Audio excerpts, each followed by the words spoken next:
Assalamualaikum warahmatullahi wabarakatuh. Kalau kita mempunyai anak di umur 7 tahun, kita itu diwajibkan untuk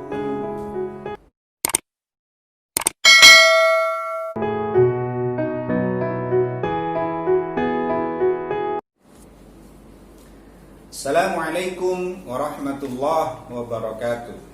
Hamdan wa syukran lillah, ahmaduhu wa nasta'inuhu wa nastaghfiruh.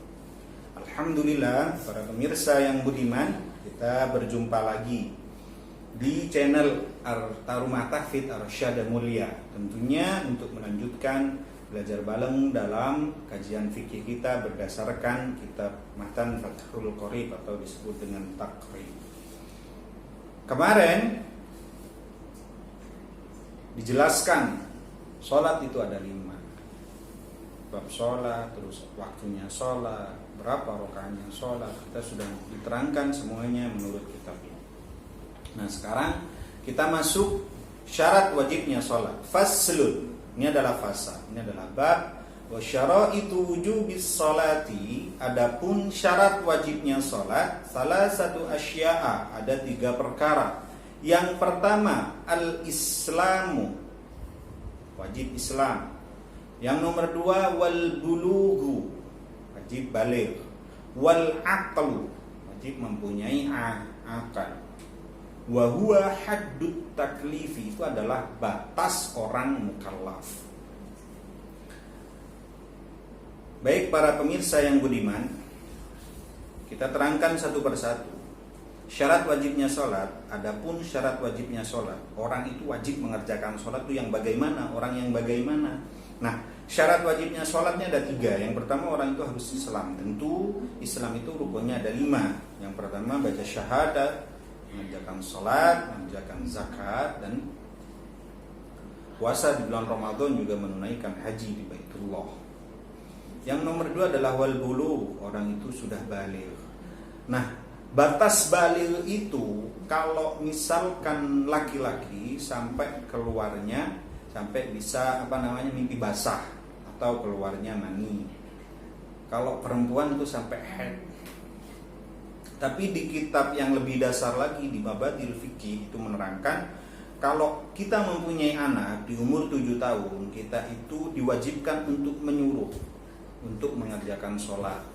Tapi kalau anak itu tidak melakukannya, maka kita harus memperingati anak tersebut. Namun kalau di umur 10 tahun itu wajib mengerjakan, ya, kita wajib mengingatkan untuk mengerjakan sholat. Namun kalau tidak melakukan si anak tersebut, maka kalau di kitabnya diterangkan untuk dipukul atau diberi pelajaran. Wal bulu, paham ya, balil. Yang nomor 3 adalah wal aklu. Jadi kalau orang gila itu tidak diwajibkan untuk sholat. Wal aklu, orang yang mempunyai akal, jadi sehat akalnya, sehat jasmani dan rohaninya. Wa huwa haddut taklif. Orang yang mempunyai akal itu adalah batasan orang yang mukallaf. Jadi kalau orang anak kecil kan belum mempunyai akal. Nah, kalau orang yang sudah baligh itu pasti yang sudah mempunyai akal, sudah bisa membedakan mana yang perkara baik, mana yang perkara buruk, mana yang diperbolehkan, mana yang dilarang, mana yang sah, mana yang tidak sah, mana yang halal dan mana yang haram. Itu adalah haddut taklif. Untuk yang selanjutnya wassalawatul masnunah, adapun salat-salat yang disunahkan oleh Rasulullah sallallahu alaihi wasallam. Khamsun, ada 5. Ini termasuk sunnah muakkadah, sunnah yang dianjurkan oleh Rasul, ya. Khamsun, al-idani, kedua hari raya, yaitu Idul Fitri dan Idul Adha. Kemarin kita mengerjakan sholat Idul Fitri. Idul Fitri itu setelah kita berpuasa di bulan Ramadan. Untuk Idul Adha itu ketika kita hari raya besar, kata orang itu hari raya besar atau hari raya kurban. Wal kusufani, dan 2 gerhana. Jadi gerhana matahari dan gerhana bulan, kita disunahkan untuk melaksanakan sholat. Wal istisqa itu, sholat istisqa itu diperbolehkan ketika kita kemarau panjang, kita mengharapkan hujan dari Allah Subhanahu wa taala. Apalagi wasinnu at-tabi'atu lil faraidi, dan sholat sunnah yang mengikuti sholat fardu. Adapun sholat sunnah yang mengikuti sholat fardu sab'atu asyara rak'atan. Ada 17 rakaat. Yang pertama adalah rak'atal fajri, 2 rakaat sebelum sholat fajar. Wa arba'un, lan 4 rakaat qabla duhri, sebelum zuhur. Wa rak'atani ba'dahu, dan 2 rakaat setelah sholat duhur. Wa arba'un qabla al-asri, 4 rakaat sebelum sholat asar. Wa rak'atani, dan 2 rakaat ba'dal maghribi, setelah sholat maghrib. Wa thalathun, dan 3 rakaat ba'dal isya, setelah sholat isya. Yutiru biwahidatin, jadi 3 sholat isya itu sholat sunnahnya 3 rakaat, yang 2 langsung salam, yang 1 itu dengan sholat witir. Itu adalah sholat sunnah yang dianjurkan oleh Rasulullah SAW. Wa salasu nawafilah, adapun 3 sholat sunnah muakkadatun yang sangat-sangat dianjurkan oleh Rasul, itu ada 3: sholatul lail, sholat malam, sholatul duha, sholat duha, dan sholatul tarawih, dan sholat tarawih.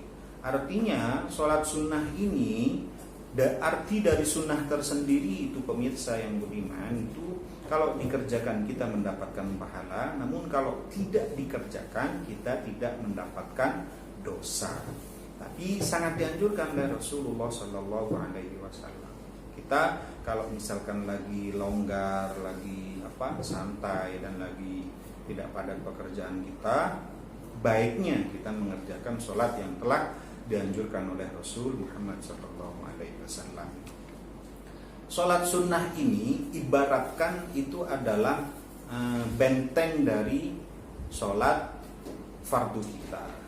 Jadi penyalur sholat fardu kita. Kalau ibaratkan kita makan, itu sholat fardu itu nasi dan lauknya, sholat fardunya. Misalkan kita mengerjakan sholat asar, tapi kalau kita ditambahi sholat sunnah rawatib atau sholat sunnah yang mengiringi sholat fardu tadi, sebelum asar, setelah maghrib, setelah isya, sesudah subuh, dan sebelum duhur, itu ibaratkan kita makan itu sudah memakai lauk, ada sambelnya dan ada kerupuknya, jadi lebih nikmat begitu.